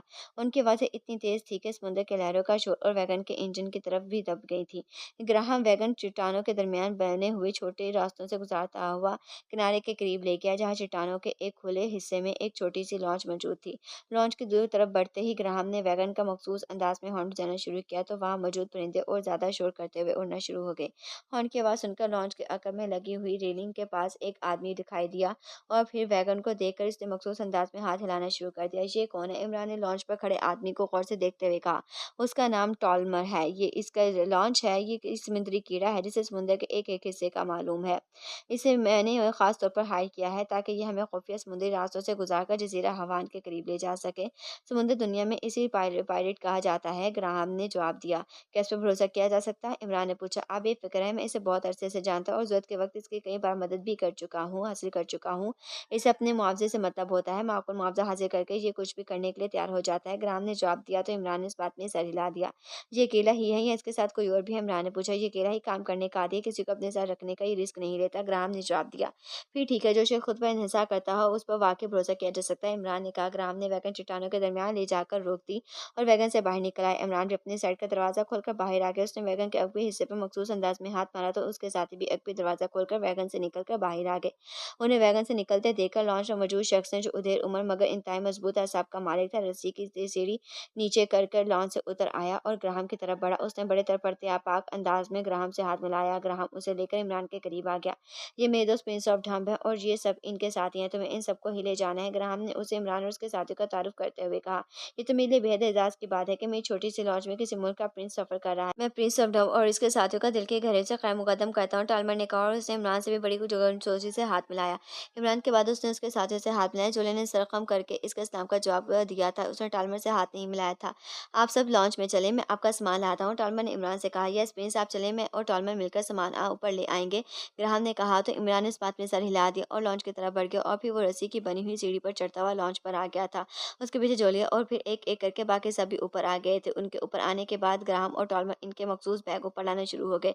जिस सामान का मैंने नहीं तुम्हें बताया था, इसका क्या हुआ है? इमरान ने ग्राहम से मुखातिब होकर कहा। बेफिक्र हैं, आपकी दी हुई लिस्ट के मुताबिक सारा सामान मैंने पहले ही पहुंचा दिया था, ग्राहम ने कहा। ओह, वो सारा सामान नीचे कैबिन में रखा हुआ है, टॉलमर ने जवाब दिया। मैं एक नज़र उसे देखना चाहता हूँ, इमरान ने संजीदगी से कहा। ठीक है, आए मेरे साथ, मैं दिखाता हूँ आपको सारा सामान, ग्राहम ने कहा। आप सामान देखें, मैं यहाँ से लॉन्च निकालता हूँ, टॉलमर ने कहा। तो ग्राहम और इमरान इस बात में सर हिलाकर एक तरफ बोली और टॉलमर कंट्रोल रूम की तरफ बढ़ता चला गया। क्या हम भी तुम्हारे साथ हाजिर? जोले ने इमरान से मुखातिब होकर पूछा। आ जाओ, इमरान ने कहा। तो वो सभी इमरान के पीछे चल पड़े। साइड में मौजूद सीढ़ियाँ उतरकर वो लॉन्च के नीचेले हिस्से में आए, जहाँ दो कैबिन बने हुए थे। ग्राहम ने आगे बढ़कर एक कैबिन का दरवाजा खोला। इस कैबिन में उनकी जरूरत की तमाम चीजें मौजूद थी। सामान शायद दूसरे कैबिन में मौजूद था।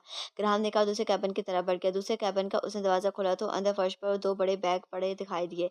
ये रहा आपका सामान, ग्राहम ने कहा। तो इमरान इस बात में सर हिलाकर अंदर आया और बैगों पर झुक गया और फिर वो बैग खोलकर इसमें मौजूद सामान निकाल निकाल कर देखने लगा। उसने एक छोटी सी मशीन इस सामान से अलग की और उसके चंद पार्ट्स आपस में जुड़ना शुरू हो गया। मशीन के साथ दो लंबे लंबे एरियल भी लगे हुए थे, जो अभी फोल्ड थे, लेकिन जरूरत के वक्त इन्हें निकाल कर फैला जा सकता था। इमरान ने इस मशीन को उठा लिया। ठीक है, अभी इसे यहीं पड़ा रहने दो, जरूरत के वक्त हम इसे यहाँ से उठा लेंगे, इमरान ने इत्मीनान भरे लहजे में कहा, जैसे वो मखसूस अंदाज सामान देखकर मुतमईन हो गया हो। हमें भी तवील सफ़र करना है, तुम सब रेस्ट करना चाहते हो तो कैबिन में कर सकते हो, इमरान ने जूलिया और दूसरे साथियों से मुखातिब होकर कहा। हम सारा वन रेस्ट करते आए हैं, अब हम में से शायद ही किसी को रेस्ट की ज़रूरत हो, जूलिया ने कहा। तो ठीक है, आओ फिर ऊपर चलते हैं और खुले आसमान और खुले समुद्र का लुत्फ लेते हैं, इमरान ने मुस्कुरा कर कहा। तो सब उसकी भी मुस्कुराते हुए इस बात में सर हिला दिया और लॉन्च के ऊपर वाले हिस्से की तरफ जाने के लिए वहाँ से निकलते चले गए। और फिर वो लॉन्च के डेक पर आ गए। साइड पर एक बड़ा सा मस्तूल था जिस पर एक छोटा मगर लंबा टावर बना हुआ था। इस टावर के ऊपर सुर्ख रंग का एक झंडा लहरा रहा था। इमरान सर उठाकर इस झंडे को देखने लगा। ये कैसी मशीन है? इसका क्या करोगे तुम? जोले ने इमरान के हाथ में मौजूद मशीन देखते हुए कहा। तुमने उम्र अयार के सुलेमान चादर के बारे में सुना है कभी? इमरान ने इसके सवाल का जवाब देने के बजाय उल्टा उसे सवाल करते हुए पूछा। सुलेमान चादर? तुम शायद इस सुलेमान चादर की बात कर रहे हो जिसे उम्र अयार अपने कंधे पर डालता था और सबकी नजरों से गायब हो जाता था, जोलिया ने कहा। गुरशो, तुम समझ लो कि ये ऐलान अम्र अयार है। जब ये मशीन में झंडे के साथ इसके डंडे से जोड़कर इसे ऑन कर दूंगा तो इस मशीन में से ऐसी रेस निकलना शुरू हो जाएंगी जो पूरी लॉन्च के गिर चारों की तरफ फैल जाएंगी और इन रेस की वजह से लॉन्च ना सिर्फ सैटेलाइट और रॉडर की आंखों से ओझल हो जाएगी बल्कि लॉन्च को किसी दूरबीन से भी नहीं देखा जा सकेगा। इस लॉन्च को सिर्फ इंसानी आँख ही देख सकती है और वो भी तब जब वो लॉन्च से 1000 मीटर के फासले तक हो। 1000 मीटर से दूरी पर इंसान आँख भी इसकी लॉन्च को नहीं देख सकेगा। इसे तुम इस मशीन को लॉन्च की सुलेमान चादर कह सकती हो, इमरान ने कहा। ओह गुड शो, इसका मतलब है कि हम समुद्र में बगैर किसी खतरे का सामान के आसानी से आगे बढ़ सकते हैं और सुलेमान चादर में छुपी हुई इस लॉन्च को समुद्र में कोई देख नहीं सकेगा, सफदर ने मुसब्बरे लहजे में कहा। हाँ, इसे मैंने ग्राम से खास तौर पर मंगवाया था ताकि हम खामोशी से जजीरा हवान की तरफ बढ़ सकें और हमारे आने से के बारे में जैकलिन को पता न चले, इमरान ने कहा। ये मशीन मुझे दे, मैं इसे झंडे के साथ डंडे पर बांध देता हूँ, ग्राम ने कहा। तो इमरान ने इस बात में सर हिलाकर मशीन उसे दे दी। मशीन लेकर ग्राहम साइड में चला गया और फिर वो मस्तूल से होता हुआ टावर की सीढ़ियां चढ़ना शुरू हो गया था। कुछ ही देर में वो टावर के टॉप पर था और फिर उसने मशीन के एरियल खींचकर लंबे किए और मशीन के साथ लगे हुए छोटे छोटे कंडों के मदद से उसे झंडे के डंडे के साथ जोड़ना शुरू कर दिया। हम कब तक जजीरा हवान तक पहुंच जाएंगे? जोलिया ने इमरान से मुखातिब होकर पूछा। अगर लॉन्च 50,000 बहरी मील तक घंटे का हिसाब से सफर समुद्र में दौड़ती रही तो हम ज़्यादा से ज़्यादा 5 घंटों तक जजीरा हवान के करीब पहुंच जाएंगे। इमरान ने रिस्ट वॉच देख कर कहा। लॉन्च खासी तेज़ रफ्तार है और छोटी होने की वजह से इसकी रफ्तार और भी ज़्यादा बढ़ सकती है। अगर ये ज़्यादा तेज़ी से चले तो हम और जल्दी वहां पहुंच जाएंगे, कैप्टन शकील ने कहा। नहीं, हमारा मखसूस रफ्तार में सफ़र करना ज़रूरी है। इमरान ने कहा। क्या ज़रूरी है? अब जब इस लॉन्च को कोई देख ही नहीं सकता तो फिर हम मखसूस रफ्तार से क्यों सफ़र करें? तनवीर ने इकरा कर कहा। सब्र से काम लो अपने बाप के फर्जंद अर्जमंद। जल्दी का काम शैतान का होता है और शैतान का साथ देने वाला हमेशा से नुकसान उठाता है। इस मशीन की वजह से हमने सैटेलाइट और रॉडर सिस्टम ब्लॉक किए हुए हैं, तो इस लॉन्च के साथ भी ऐसा ही हुआ है। इस लॉन्च का भी रॉडर सिस्टम हमें समुद्र में मौजूद लॉन्चर बोट्स और बहरी जहाज़ों के बारे में कोई कौशन नहीं दे सकता। रास्ते में लॉन्चर मोटर बोट्स और बहरी जहाज़ हुए और हम तेज़ रफ्तारी के साथ आगे बढ़ते रहे तो फिर हमारा समुद्र में इनसे टकराव नागुज़ीर हो जाएगा। अगर तुम वक्त से पहले हलाक होने का सोच रहे हो तो इससे यही बेहतर है कि तुम समुद्र में कूद जाओ ताकि हमारी जानें बची रहें। रही बात जोलिया की, तो इसके तुम्हारे अलावा भी यहाँ और भी भाई हैं जो इसके हाथ पीले कर सकते हैं। इमरान ने कहा। ये तुम हर वक्त हाथ धोकर मेरे पीछे क्यों पड़े रहते हो? जब भी तुम्हें मौका मिलता है मुझ पर हिट करने में से चूकते नहीं हो। तनवीर से गुस्से से घूरते हुए कहा। इसलिए कि मैं इतना ही कह सकता हूँ कि तुम ही हो तो हो जो मुझे इन सब में अच्छे लगते हो, और क्यों लगते हो तुम्हें बखूबी मालूम है। इमरान ने मुस्कुराते हुए कहा और तनवीर एक तवील सांस लेकर रह गया। कि इमरान साहिब, ये क्या बात हुई? क्या हम आपको अच्छे नहीं लगते? सफदर ने शिकवा करते हुए अंदाज में कहा। लगते हो, क्यों नहीं लगते, लेकिन तुम सबसे ज़्यादा मेरे लिए पसंदीदा तनवीर है, क्योंकि इसके तो बतौर शख्स से कहा जाता है कि सारी खुदाई एक तरफ। और इमरान ने जानबूझकर फिक्र अधूरा छोड़ा हुआ था और वो सब एक बार फिर हंस पड़े, जबकि तनवीर ने और ज़्यादा मुंह बिगाड़ लिया था। इमरान के कहने के मुताबिक साफ था कि सारी खुदाई एक तरफ और जोरू का भाई एक तरफ। इमरान साहिब टावर चढ़े। ग्राहम ने इमरान की तरफ देखते हुए कहा, तो इमरान चुनकर उसकी तरफ देखने लगा। जी साहिब, इमरान ने मखसूस लहजे में कहा।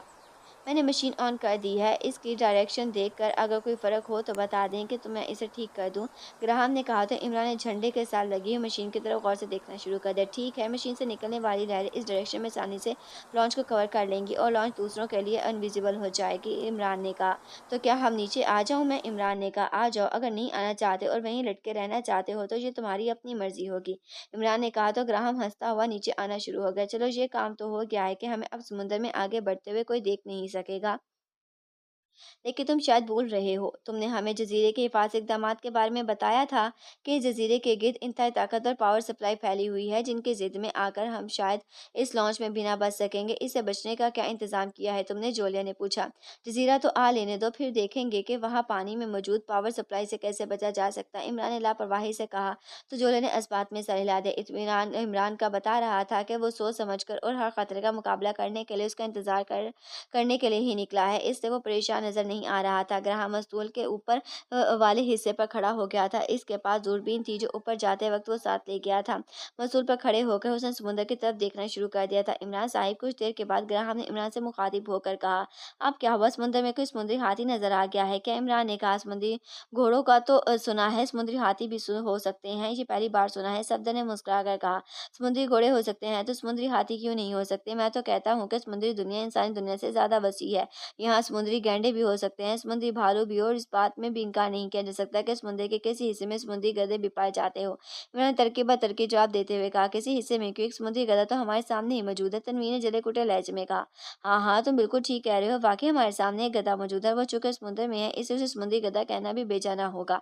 मैंने तनवीर की बात उस पर उल्टे देते हुए कहा, क्योंकि वो सामने खड़ा था जबकि बाकी सब इमरान के साथ और इसके करीब थे। इमरान की बात सुनकर वो सब हंस पड़े, जबकि तनवीर मजीद जलकट कर रह गया था। हमारी तरफ चंद गनशिप लॉन्चें बढ़ रही हैं, ग्राहम ने ऊपर से जवाब दिया। गनशिप लॉन्चें? इमरान ने चुनकर कहा। जी हाँ, इनकी तादाद 4 है और इन पर एयरक्राफ्ट गनों के साथ साथ मिसाइल लॉन्चर भी लगे हुए हैं। वो तेजी से इसी तरफ आ रही हैं जिन्हें इन्होंने हमारी लॉन्च देख ली हो। ग्राहम ने कहा।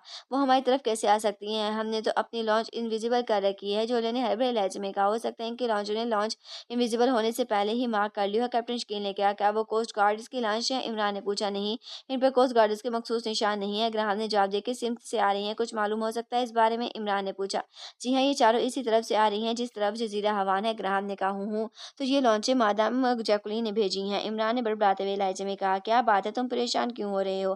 क्या इन लॉन्चों से हमें खतरा हो सकता है? जोलिया ने पूछा, खतरा तो खतरा है, जो सामने आ जाए तो फिर परेशानी ही होती है। ग्राहम बता रहा है कि वो सीधी हमारी तरफ आ रही हैं। जब तक वो हमारी लॉन्च से 1000 मीटर दूर रहेगी, इस वक्त तक तो वो हमें नहीं देख सकेंगी, लेकिन जैसे ही उनकी लॉन्चें 1000 मीटर के फासले में आ गई तो वो हमें आसानी से चेक कर लेंगी। और इन लॉन्चों पर मिसाइल लॉन्चर और एयरक्राफ्ट गन्नें भी लगी हुई हैं, जिनसे जाहिर है कि वो हमें निशाना बना सकते हैं। इमरान ने कहा, तो फिर क्यों ना हम इन लॉन्चों को 1000 मीटर के दायरे में आने से पहले ही निशाना बना ले? सफदर ने कहा, तुम्हारा मतलब है कि ना बजे बांसुरी ना रहे बांस? इमरान ने शौक लहजे में कहा, अपना मुहावरा तो दुरुस्त कर लो, ना रहे बांस और ना बजे बांसुरी की मिसाल होती है। सुले ने मुंह बनाकर कहा, मुहावरा सीधा करने के लिए मुझे बांस और बांसुरी की जरूरत पड़ेगी। अब समुद्र में मैं बांस और बांसुरी कहाँ तलाश करता फिरूंगा? इसे जैसा कहा है वैसे ही चलने दो। इमरान ने कहा, तो वो सब एक बार फिर हंस पड़े, लेकिन आपके चेहरे पर परेशानी टपक रही है। इस परेशानी की वजह क्या है होगी? कैप्टन शकील ने इमरान की तरफ गौर से देखते हुए कहा, परेशानी तो है, मुझे ऐसा लग रहा है कि जैसे हमें बाकायदगी से मॉनिटर किया जा रहा है। इमरान ने कहा, ओह, क्या इस मिशन के हिसाब में होने के बावजूद हमें मॉनिटर किए जाने का खतरा लाख हो सकता है? जूलिया ने चूम कर कहा, हाँ, मैंने तो लॉन्च टाइमिंग रेस के हिसाब में ली थी। ये एक कॉस्ट ट्रेन इस साइंसदान की इजाद है। इस इजाद के फवायद तो हैं, लेकिन एक नुकसान भी। इमरान ने कहा, क्या नुकसान? सफदर ने कहा, अगर कोई आंख पर नीले रंग का चश्मा लगा ले या हर तरफ नीले रंग की रोशनी बिखेर दे तो फिर हमारी लॉन्च टाइम्स रेस में कोड होने के बावजूद भी आसानी से देखी जा सकती है। इसके लिए 1000 मीटर के दायरे का फासला भी बेमानी हो जाता है। लॉन्च इन्हें नीले शेड में